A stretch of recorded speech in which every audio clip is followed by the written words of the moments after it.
Nessuno tocchi i Panevin. A poche ore dall'accensione dei falò che illuminano e riscaldano la notte dell'Epifania, il presidente del Veneto Luca Zaia entra a gamba tesa nella polemica sui roghi, accusati di essere inquinanti se non addirittura pericolosi. Anche quest'anno discussioni a non finire sull'opportunità di consentire i tradizionali fuochi. L'indirizzo delle aziende sociosanitarie è stato quello di limitarne al massimo il numero, pena un picco delle PM10 nell'aria.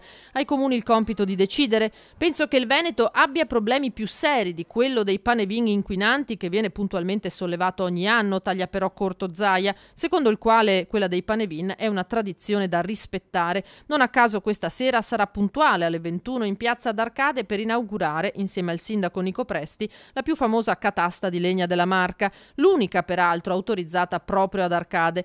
Io sono per il Panevin libero, aggiunge il governatore, e di falò stanotte nel Trevigiano, dal quartier del Piave alla Castellana, dal Coneglianese a Mogliano ne bruceranno centinaia. Diversi i comuni che ne hanno autorizzato uno soltanto, moltissimi quelli che hanno consentito a Proloco, Alpini e associazioni varie di accendere il loro fuoco in quartieri e contrade, a cominciare dal capoluogo Treviso.